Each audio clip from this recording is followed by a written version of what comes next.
Hello viewers, আসসালামু আলাইকুম। নবাবী সেমাই নামটা শুনতে বেশ কঠিন মনে হলেও রান্না করাটা কিন্তু খুবই সহজ। আসছে ঈদের সকালে এরকম যদি একটা সেমাইয়ের ডেজার্ট হয় তাহলে কিন্তু মন প্রাণ কলিজা একদম ঠান্ডা হয়ে যাবে।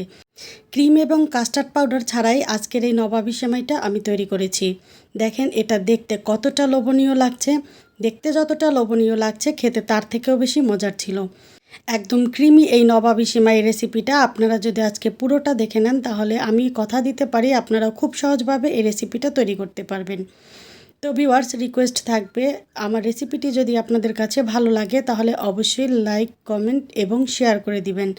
আর যারা এখনও সাবস্ক্রাইব করেননি প্লিজ সাবস্ক্রাইব করে দিবেন এবং পাশে থাকা বেল আইকনের অল অপশনটি সেট করে নেবেন। এতে করে আমার আপলোডকৃত সকল ভিডিও আপনারা সাথে সাথে পেয়ে যাবেন। তো আর কথা না বাড়িয়ে চলুন মূল রেসিপিটি শুরু করি।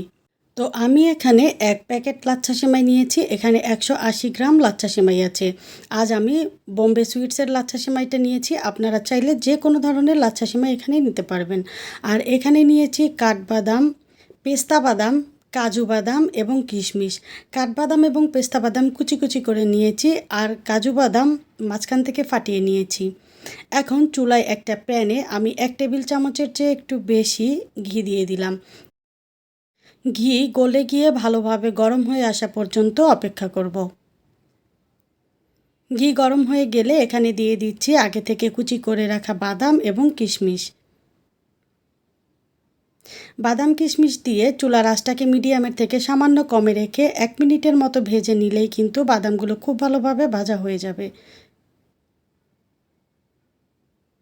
তো দেখেন এখানে আমার বাদামগুলো কিন্তু খুব ভালোভাবে ভাজা হয়ে গিয়েছে আর কিশমিশগুলো কেমন ফুলে গিয়েছে। এখন ঘি ঝরিয়ে আমি বাদাম এবং কিশমিশ অন্য একটা পাত্রে তুলে নিব।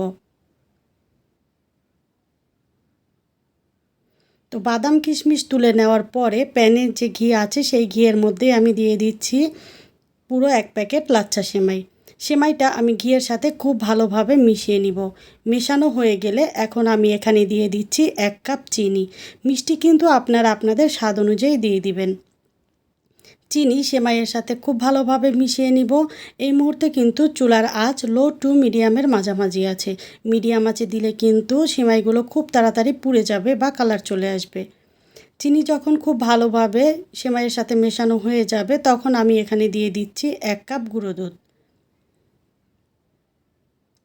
ঠিক একইভাবে গুঁড়ো দুধও আমি সেমাইয়ের সাথে খুব ভালোভাবে মিশিয়ে নিব। দেখা যাবে 4 থেকে 5 মিনিটের মধ্যেই কিন্তু সেমাইতে একটা ব্রাউন কালার চলে আসবে। তখন বুঝে নিতে হবে যে সেমাইটা খুব ভালোভাবে ভাজা হয়ে গিয়েছে। তো এখন আমি ভাজা সেমাইটা একটা পাত্রে ঢেলে নিচ্ছি।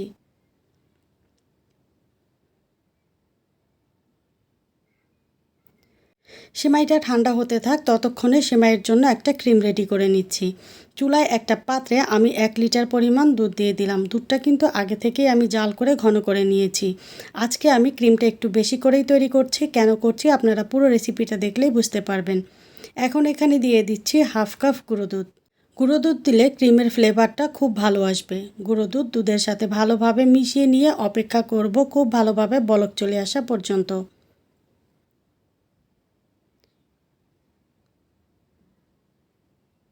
তো দুধে বলক চলে আসার পরে আমি আরও 2 থেকে 3 বার দুধটাকে ভালোভাবে ফুটিয়ে নিয়েছি। তারপরে এখানে অ্যাড করে দিলাম 1 কাপ কনডেন্স মিল্ক। আপনারা যদি চান তো কনডেন্স মিল্কের পরিবর্তে এখানে চিনিও ব্যবহার করতে পারবেন। সেক্ষেত্রে চিনিটা দেওয়ার পরে দুধটাকে আরও বেশ কিছুক্ষণ জ্বালিয়ে নেবেন যাতে করে চিনি থেকে যে পানিটা বের হয় সেটা যেন শুকিয়ে যায়। তো কনডেন্স মিল্কটা ভালোভাবে মেশানোর পরে এখানে আমি দিয়ে দিচ্ছি কয়েক ফোঁটা কেওড়া জল। কেওড়া জল ব্যবহার করলে কিন্তু একদম শাহি একটা ফ্লেভার আসে এই সেমাই থেকে। তো দুধটা জাল হতে হতে আমি এখানে একটা মিশ্রণ রেডি করে নিব। এখানে নিচ্ছি 1 কাপ দুধ আর এখানে নিয়েছি হাফ কাপ কর্নফ্লাওয়ার। যেহেতু আমরা ক্রিম ব্যবহার করছি না তাই ক্রিম তৈরির জন্য এখানে কর্নফ্লাওয়ারটা খুব বেশি জরুরি। এখন খুব ভালোভাবে দুধের সাথে কর্নফ্লাওয়ার মিশিয়ে নিব। মিশ্রণটা মেশানো হয়ে গেলে এখন আমি চলে যাচ্ছি চুলায়। যে দুধটা জাল করতে দিয়েছিলাম তার মধ্যে এখানে পুরো মিশ্রণটা দিয়ে দিলাম। এখানে কর্নফ্লাওয়ারের মিশ্রণটা দেওয়ার সাথে সাথেই কিন্তু খুব ভালোভাবে নেড়ে দিতে হবে, না হয় কিন্তু কর্নফ্লাওয়ারটা দলা পেকে যাবে। আর অনবরত নিতে হবে, কারণ কর্নফ্লাওয়ার দেওয়ার সাথে সাথেই কিন্তু দুধটা ঘন হয়ে যাবে। আপনারা দেখতেই পাচ্ছেন কত দ্রুত এটা ঘন হয়ে যাচ্ছে। তো চুলার আঁচটাকে এখন মিডিয়ামের থেকে সামান্য কমে নিয়ে খুব ভালোভাবে নেড়ে চেড়ে আমি ক্রিমটা তৈরি করে নেব। এখানে কিন্তু কোনোভাবে ক্রিমটা নাড়া বন্ধ করা যাবে না, তাহলে কিন্তু নিচের থেকে লেগে যাবে, যেটা পরবর্তীতে খেতে আর একটুও ভালো লাগবে না।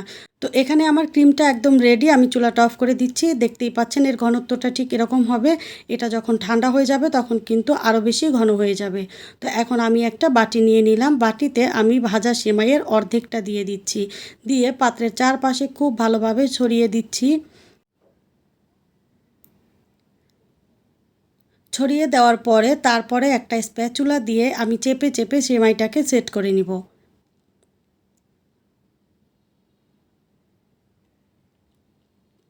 তো এখানে আমার সেমাইটা খুব ভালোভাবে সেট করা হয়ে গিয়েছে। এরপরে আমি এখানে দিয়ে দিচ্ছি আগে থেকে ভেজে রাখা বাদামের কিছু বাদাম। বাদাম কিন্তু পাত্রের চারপাশে খুব ভালোভাবে ছড়িয়ে দিতে হবে। বাদাম দেওয়া হয়ে গেলে তারপরে আমি এখানে দিয়ে দিচ্ছি যে ক্রিমটা রেডি করেছিলাম, সেই ক্রিম থেকে অর্ধেকটা পরিমাণ ক্রিম। তো ক্রিম দেওয়ার পরে কোথাও যেন কম বেশি না হয় সেরকম করে খুব ভালোভাবে সেট করে দিতে হবে।